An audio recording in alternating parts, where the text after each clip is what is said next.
ओम शांति। आज 25 फरवरी 2024 की बाप दादा की अव्यक्त महावाक्य है। रिवाइज डेट है 30 मार्च 1998 की।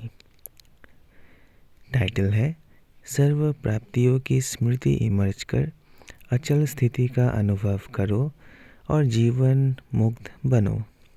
आज भाग्य विधाता बाप अपने विश्व में सर्वश्रेष्ठ भाग्यवान बच्चों को देख रहे हैं। हर बच्चे के भाग्य की महिमा स्वयं भगवान गा रहे हैं।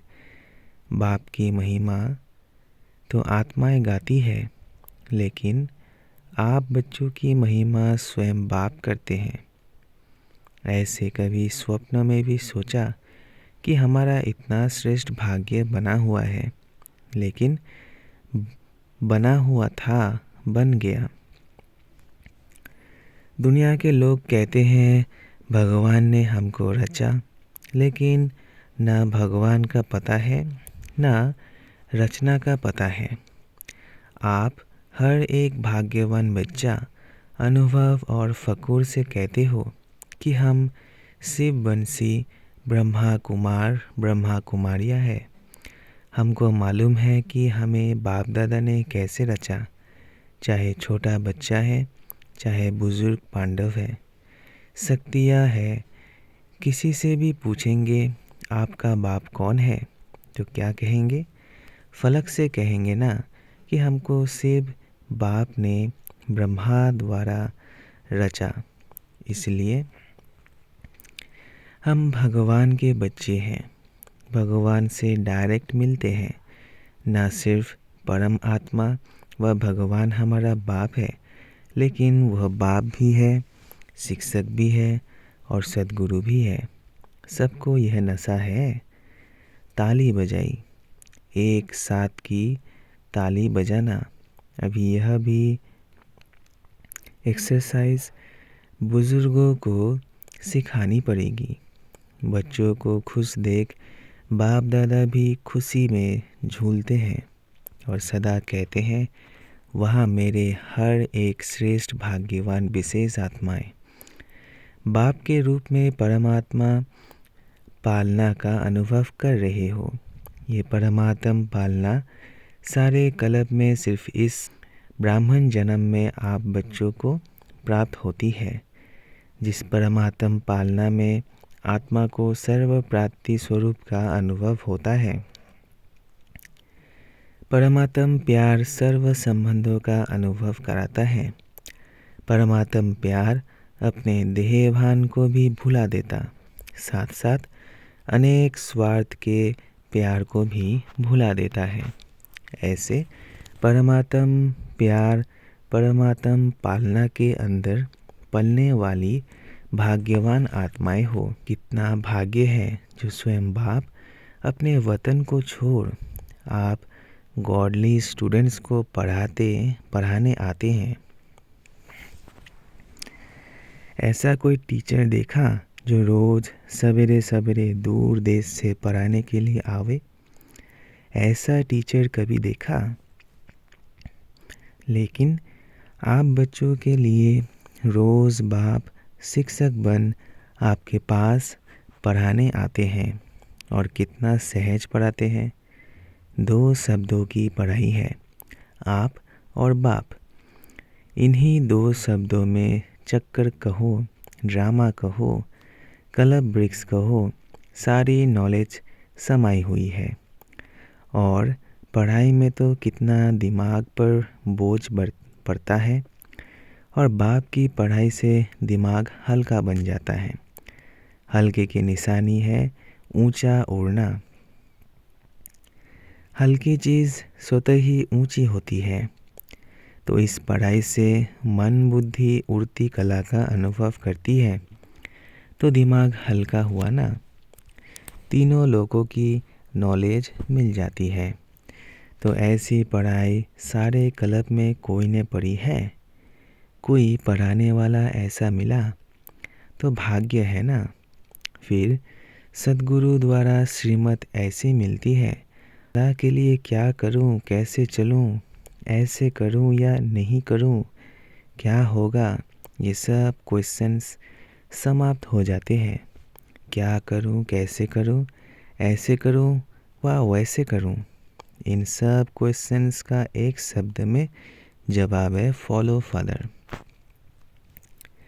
साकार कर्म में ब्रह्मा बाप को फॉलो करो, निराकारी स्थिति में अशरीरी बनने में शिव बाप को फॉलो करो। दोनों बाप और दादा को फॉलो करना अर्थात क्वेश्चन मार्क समाप्त होना व श्रीमत पर चलना, यह मुश्किल है। पूछने की आवश्यकता पड़ती है क्या? कॉपी करना है, अपना दिमाग नहीं चलाना है। बाप समान बनना अर्थात फॉलो फादर करना मुश्किल है या सहज है? सहज है ना? 30 साल वाले हाथ उठाओ। अच्छा, 30 साल में मुश्किल लगा या सहज है? अभी देखो 30 साल वालों को भी सहज लगा, तो आप जो पीछे पीछे आए उन्हों के लिए मुश्किल है या सहज है? सहज है ना? गर्मी के कारण सभी के हाथों में रंग बिरंगी पंखे हैं जो हिला रहे हैं। अच्छा है, पंखों की रिमझिम भी अच्छी लग रही है। सीन अच्छी है, नवीनता होनी चाहिए ना? तो इस ग्रुप की यह भी नवीनता है, यह भी टीवी में आ गया। अच्छा है, सभी भाग भाग कर पहुंच गए हैं। बाप दादा भी स्नेह की मुबारक देते हैं। देखो, और जो भी हद के गुरु होते हैं कितने वरदान देते हैं। 1 या 10 ज़्यादा नहीं देते हैं, लेकिन आपको सद्गुरु द्वारा रोज़ वरदान मिलता है। ऐसा गुरु कब देखा? नहीं देखा ना? आप लोगों ने ही देखा, लेकिन कलब कलब देखा। तो सदा अपने भाग्य की प्राप्तियों को सामने रखो। सिर्फ बुद्धि में मर्ज नहीं रखो, इमर्ज रखो। मर्ज रखने के संस्कार को बदलकर इमर्ज करो। अपनी प्राप्तियों की लिस्ट सदा बुद्धि में इमर्ज रखो। जब प्राप्तियों की लिस्ट इमर्ज होगी तो किसी भी प्रकार का विघ्न बार नहीं करेगा। वह मर्ज हो जाएगा और प्राप्तियाँ इमर्ज रूप में रहेगी। बाप दादा जब सुनते हैं कि आज किसी भी कारण से कोई बच्चे मेहनत करते हैं, युद्ध करते हैं, योग लगाने चाहते लेकिन लगता नहीं है, सोल कॉन्शियस के बदले बॉडी कॉन्शियस में आ जाते हैं, तो बाप दादा को अच्छी नहीं लगता है। कारण क्या? अपने भाग्य की प्राप्तियाँ इमर्ज नहीं रहती, मर्ज रहती है। फिर जब कोई याद दिलाता है तो सोचने लगते हैं होना तो ऐसा चाहिए। इसलिए बहुत सहज पुरुषार्थ है, प्राप्तियों को इमर्ज रखो। जब से ब्राह्मण बने तब से अपने भाग्य को स्मृति में रखो। हलचल में नहीं आओ, अचल बनो, क्योंकि यहाँ आबू में यादगार क्या है? अचल घर है या हलचल घर है? अचल घर है ना? ये किसका यादगार है? आपका यादगार है ना? तो जब भी कोई सूक्ष्म पुरुषार्थ का मार्ग मुश्किल लगे, बुद्धि ज़्यादा हलचल में हो, तो अपने यादगार को स्मृति में लाओ। कोई बार बच्चे ज्ञान की पॉइंट बोलते भी है कि मैं आत्मा हूँ, ड्रामा है, यह भी विघ्न है, यह तो साइड सीन है। बोलते भी रहते लेकिन हिलते भी रहते, हिलते हिलते बोलते रहते। जब ऐसी बुद्धि बन जाए जो अचल नहीं हो सके, तो मधुबन का अचल घर याद रखो। यह तो स्थूल चीज़ है ना, सूक्ष्म तो नहीं है, आँखों से देखने की चीज़ है। मेरा यादगार अचल घर है, हलचल घर नहीं है, क्योंकि बाप दादा इस वर्ष को सर्व बच्चों के प्रति मुक्ति वर्ष मनाना चाहते हैं। ऐसा नहीं हो हाथ उठवाए तो कोई का उठे, कोई का नहीं उठे। नहीं, सभी खुशी खुशी से हाथ की ताली बजाए। सभी बजाने लगे। चलो अभी बजा दी तो ठीक है, लेकिन ऐसे ही बाप दादा इस बरस के समाप्ति में इतनी ज़ोर से ताली बजाते देखे। अभी तो बजाई अच्छा है, लेकिन तब भी बजाना। बजाएंगे? देखो, हाथ की ताली बजा के तो खुश कर दिया, लेकिन बाप दादा नए वर्ष में जो अपना 18 जनवरी विशेष ब्रह्मा बाप के शरीर से मुक्त होने का दिन है, तो 18 जनवरी में बाप दादा फिर हाथ उठवाएगा कि मुक्ति वर्ष मनाया या सिर्फ सोचा। मनाना है, मनाना है। सोचते तो नहीं रह गए। स्वरूप में लाया व सोचते सोचते लास्ट में भी सोचते रहेंगे। यह रिज़ल्ट बाप दादा देखने चाहते हैं। दिखाएंगे? अच्छा, याद रहेगा ना? प्राप्तियों को सामने रखो। बाप की याद के साथ बाप ने जो दिया वो भी इमर्ज करो। क्या बनाया और क्या मिला। बाप दादा इस वर्ष के बाद हर बच्चे को जीवन मुक्त स्थिति में देखेंगे।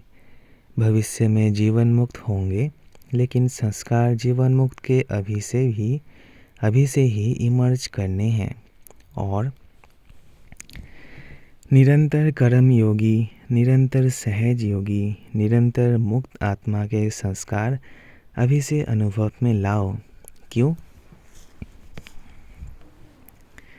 बाप दादा ने पहले भी इशारा दिया है कि समय का परिवर्तन आप विश्व परिवर्तक आत्माओं के लिए इंतज़ार कर रहा है।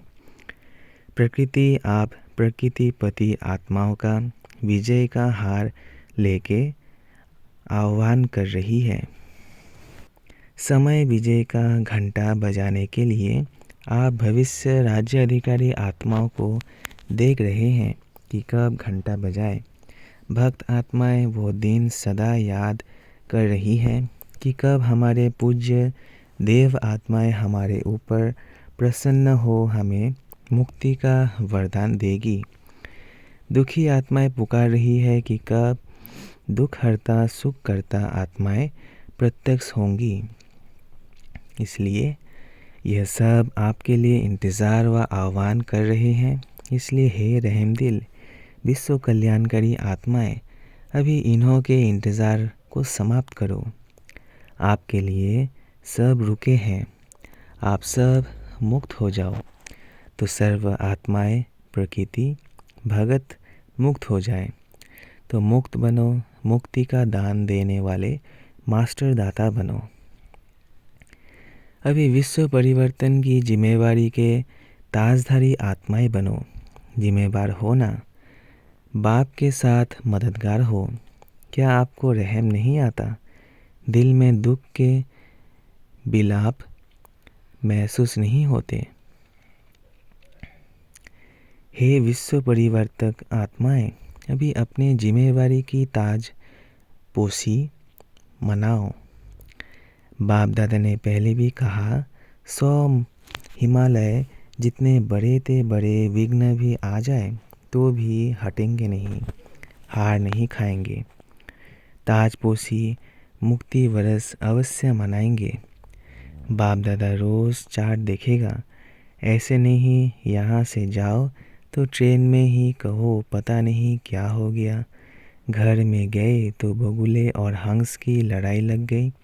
ऐसे नहीं कहना यह हो गया, यह हो गया। यह नहीं सुनेंगे। आपके पत्र वेस्ट पेपर बॉक्स में डालेंगे, सुनेंगे नहीं। दृढ़ संकल्प करो, होना ही है। जहाँ दृढ़ता है वहाँ सफलता नहीं हो असंभव है। तो सभी दृढ़ संकल्प वाले हैं ना? टीचर्स हाथ उठाओ। टीचर्स बहुत है। सारे सेंटर्स खाली करके आए हैं क्या? देखो, एक खुशखबरी सुनाते हैं। बाप दादा ने देखा है, सुना है कि सर्व मधुवन वालों ने अपने परिवर्तन का लक्ष्य बहुत अच्छा रखा है। लक्षण तो देखेंगे लेकिन लक्ष्य बहुत अच्छा रखा है। अपने में अंतर जो आया है वह भी लिखा है, लेकिन बाप दादा को खुशी है अंतर आना शुरू हुआ, आगे होता रहेगा। लेकिन सभी ने अपने दृढ़ संकल्प का उमंग उत्साह अच्छा दिखाया है। अभी कागज में है, लेकिन कागज में भी पहला कदम तो है। तो बाप दादा को खुशी हुई क्यों? सारे वर्ल्ड के लिए जो अर्जुन मधुबन निवासी है, निमित मधुबन निवासी है। सेकंड नंबर देश विदेश की निमित सेवाधारी टीचर्स हैं और सर्व सहयोगी साथी सारा परिवार ब्राह्मण आत्माएं हैं। तो मधुबन का नक्शा बाप दादा देखेंगे कि बिल्कुल बदला हुआ दिखाई दे। मधुबन वाले तो कम आए होंगे, कोइयों ने तो लिखा ही नहीं है। आगे बैठने वालों ने कम लिखा है, बहुत बिजी रहे हैं। लेकिन जब काम मिलता है तो लिखने में भी मार्क्स जमा होती है। अगर नहीं लिखा तो मार्क्स एक्स्ट्रा कम हो गई, नुकसान कर दिया। जो भी डायरेक्शन मिलते हैं डायरेक्ट बाप द्वारा मिलते हैं, चाहे निमित्त आत्माएं दादियों द्वारा मिलते हैं, उसको रिगार्ड देना अति आवश्यक है। इसमें ना बहाना देना, ना अलबेलापन करना। आगे के लिए बाप दादा बता देता है कि मार्क्स जमा नहीं हुई, इसलिए इसको महत्व देना अर्थात महान बनना। हल्की बात नहीं करो। बच्चे बड़े चतुर हैं, कहेंगे बाप दादा तो जानते ही है ना। जानते तो हैं, लेकिन कहा क्यों? जानते हुए कहा ना। तो ऐसे छुड़ाना नहीं चाहिए। बहुत ऐसे कार्य है छोटे छोटे जिसको हाजी करने में एक्स्ट्रा मार्क्स जमा होता है। कोई ऐसे स्टूडेंट्स हैं जो किसी भी पास्ट के संस्कार के बस बहुत अच्छे उमंग उत्साह में बढ़ते हैं, लेकिन कोई ना कोई सुनहरी धागा, बहुत महीन धागा उनको आगे बढ़ने नहीं देता। वो समझते भी है कि यह महीन धागा रहा हुआ है, लेकिन ही कहेंगे। लेकिन ऐसे भी पुरुषार्थी हैं जो छोटी छोटी कॉमन बातों में हाजी करने से मार्क्स ले लेते हैं, और हो सकता है कि वो थोड़ी थोड़ी मार्क्स इकट्ठी होते हुए वो आगे भी निकल सकते हैं। ऐसे भी बाप दादा के पास एग्जाम्पल के रूप में है, इसलिए सहज तरीका है छोटी छोटी हाजी करने में मार्क्स जमा करते जाओ। कट नहीं करो, जमा करो। बाकी बाप दादा ने देखा मेजॉरिटी ने अपना उमंग उत्साह अच्छा दिखाया है, इसलिए दृढ़ संकल्प के लिए विशेष उन मधुबन निवासी बच्चों को बाप दादा हाजी करने की मुबारक देते हैं। याद प्यार भी दे रहे हैं, लाख लाख गुना याद प्यार दे रहे हैं। क्यों? मधुबन है बाप दादा के स्वरूप को प्रत्यक्ष करने का शीश महल। तो एक बात की तो खुशी है, अभी कागज में आया हुआ कर्म में लाना ही है, ठीक है ना? अच्छा, मुबारक हो। अभी अगर आप सभी को अचानक डायरेक्शन मिले कि अभी अभी अशरीरी बन जाओ, तो बन सकते हो कि हलचल होगी। क्यों? लास्ट समय का यही अभ्यास पास विथ ऑनर बनाएगा। तो अभी बाप दादा भी कहते हैं 1 सेकेंड में सब बातों को किनारे कर अशरीरी भव ड्रिल।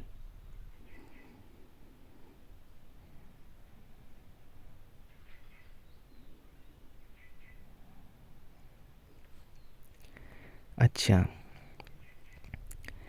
चारों ओर के अति श्रेष्ठ भाग्यवान परमात्म पालना के अधिकारी आत्माएं, परमात्म पढ़ाई के अधिकारी, परमात्म सद्गुरु के वरदानों के अधिकारी, सदा दृढ़ता द्वारा सफलता के अधिकारी, सदा अखंड योगी, अचल योगी, सदा विश्व परिवर्तन की जिम्मेवारी के ताजधारी, सदा सर्व प्राप्तियों को इमर्ज रूप में अनुभव करने वाले ऐसे विशेष आत्माओं को बाप दादा का याद प्यार और नमस्ते। ऐसे बनाने वाले बाप दादा को भी याद प्यार, गुड मॉर्निंग और नमस्ते नमस्ते नमस्ते। शुक्रिया बाबा, शुक्रिया। अभी मुक्ति वर्ष में नंबर 1 मधुबन निवासी, ठीक है? हो सकता है या मुश्किल है? हाँ जी, फिर तो बाप दादा मधुबन वालों को भी गोल्डन बैच देगा। मधुबन वालों को बैच देना है और सभी को दिया है। मधुबन वालों को मुक्त वर्ष की प्राइज़ देंगे। अच्छा, बैच देंगे आपको। अच्छा, वरदान है, ब्राह्मण जीवन में एक बाप को अपना संसार बनाने वाले स्वतः और सहज योगी भव। ब्राह्मण जीवन में एक बाप को अपना संसार बनाने वाले स्वतः और सहज योगी भव। ब्राह्मण जीवन में सभी बच्चों का वायदा है, एक बाप दूसरा ना कोई। जब संसार ही बाप है, दूसरा कोई है ही नहीं, तो स्वतः और सहज योगी स्थिति सदा रहेगी। अगर दूसरा कोई है तो मेहनत करनी पड़ती है। यहाँ बुद्धि ना जाए वहाँ जाए, लेकिन एक बाप ही सब कुछ है तो बुद्धि कहाँ भी जा नहीं सकती। ऐसे सहज योगी सहज स्वराज्य अधिकारी ही बन जाते हैं। उनके चेहरे पर रूहानियत की चमक एक रस एक जैसी रहती है। स्लोगन है, बाप समान अव्यक्त व विदेही बनना यही अव्यक्त पालना का प्रत्यक्ष सबूत है। बाप समान अव्यक्त व विदेही बनना यही अव्यक्त पालना का प्रत्यक्ष सबूत है। अच्छा, ओम शांति, ओम शांति, ओम शांति।